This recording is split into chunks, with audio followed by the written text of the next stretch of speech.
जय श्री राम मित्रों।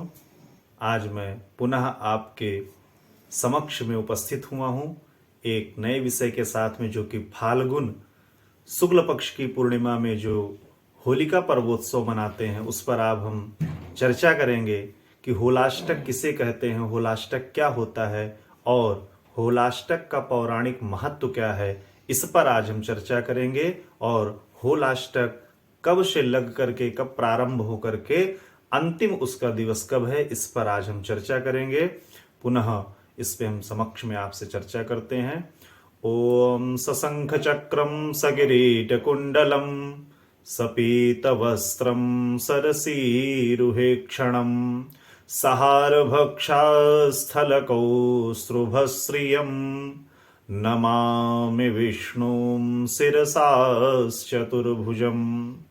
सर्वप्रथम जानते हैं होलाष्टक किसे कहते हैं। तो होलाष्टक शब्द से आपको ज्ञात होगा होली प्लस अष्टक, अर्थात होली से पूर्व के 8 दिन जो होते हैं, वो जो 8 दिन पूर्व में लगता है उसको होलाष्टक बोलते हैं। और उससे लेकर के होलिका दहन तक 8 दिन जो माने जाते हैं उसी को होलाष्टक कहते हैं। और होलाष्टक का एक पौराणिक महत्व है और इन होलाष्टक में क्या नहीं करना चाहिए और क्या करना चाहिए, इन सब विषयों पर आज हम चर्चा करेंगे।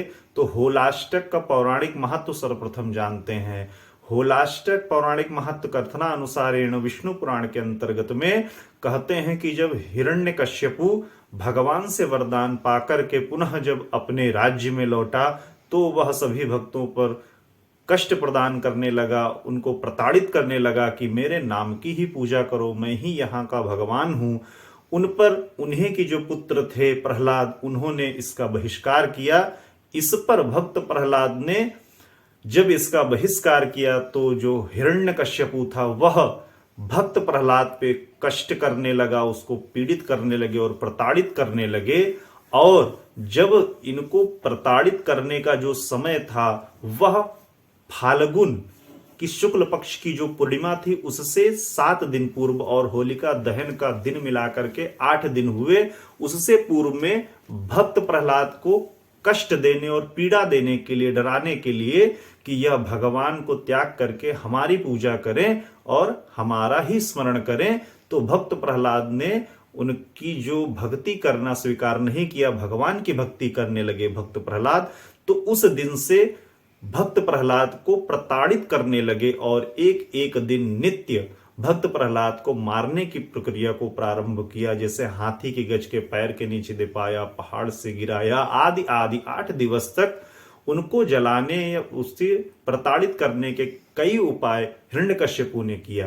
अंत में जो 8वां दिन था वह होलिका दहन, जो पूर्णिमासिक पश्चात में पूर्व जिसको होलिका दहन कहते हैं, उसमें जो हिरण्यकश्यपु की भगिनी थी अर्थात बहन थी, उनको भगवान से वरदान प्राप्त था कि अग्नि उनको नहीं जला सकती है। इस पर जो उनका अंतिम एक जो उनको मारने का, भगवान भक्त प्रहलाद को पीड़ा देने का था, वो होलिका के साथ में, उनकी बहन का नाम होलिका था, उसके साथ में अग्नि में जलाने के लिए विचार बनाया। और यह भगवान की महिमा से जो उनका था, तो भक्त प्रहलाद नहीं जले और उनकी जो बहन होलिका थी वो जल करके दहन हो गई। उस दिवस तक, मतलब यह 7 दिन और होलिका दिन बना करके अष्टक 8 दिन हो गए, जिसमें भक्त प्रहलाद को बहुत कष्ट प्राप्त हुआ। वह जो कष्ट के दिन होते हैं वह होली से पूर्व 7 दिन आते हैं, इसलिए यह भक्तों का दिन होता है जिसमें सिर्फ भगवान का स्मरण करते हैं और मात्र दान करते हैं। इसमें कोई हम शुभ कर्म नहीं करते हैं इन 8 दिनों में।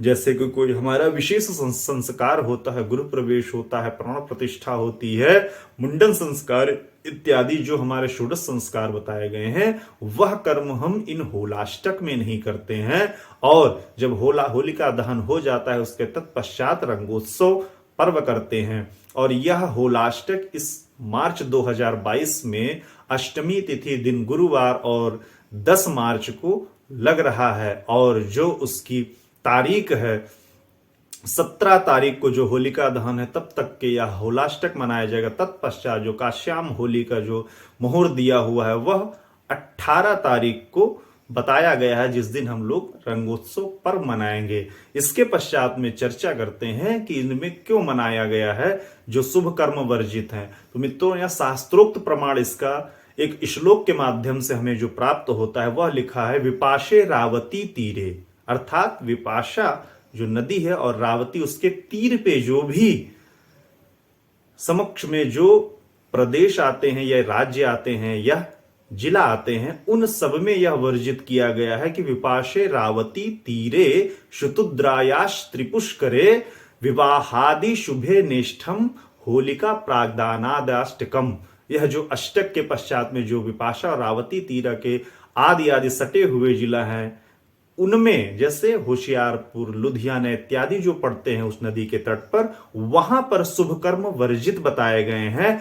और एक मत से यदि हम ज्योतिषीय दृष्टि से देखें कि होलाष्टक में क्यों त्याज्य है या 7 दिन ही, तो जो हमारे ज्योतिषीय दृष्टि में जो त्याज्य का बताया गया है, तो इस समय में जो इस मास पर्यंत में बृहस्पति अस्त हो जाते हैं, इसकी वजह से भी शुभ कर्म त्याज्य हो जाते हैं। और अष्टमी, फाल्गुन अष्टमी शुक्ल पक्ष की जो तिथि है, वहां से लेकर के पूर्णिमा पर्यंत में जो 7 दिवस होते हैं होलिका को मिलाकर के, जिसको होलाष्टक बोलते हैं, इन दिनों में एक एक ग्रह एक एक तिथि पर्यंत, जैसे अष्टमी नवमी तिथि, तो एक एक ग्रह निगेटिव एनर्जी प्रदान करता है एक एक तिथि के अनुसार। इसलिए इन दिनों में कोई शुभ कर्म नहीं किया जाता है। यह ज्योतिषीय दृष्टि से त्याज्य माना गया है।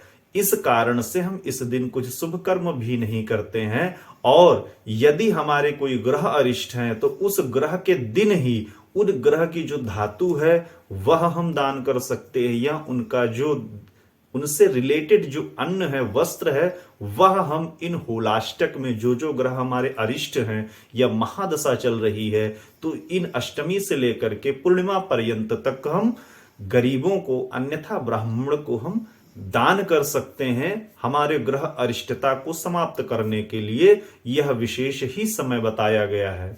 जय श्री राम मित्रों, पुनः मैं होली के पर्व पर पुनः आपके समीप में उपस्थित होऊंगा। नमो नमः, पुनर्मिलामः।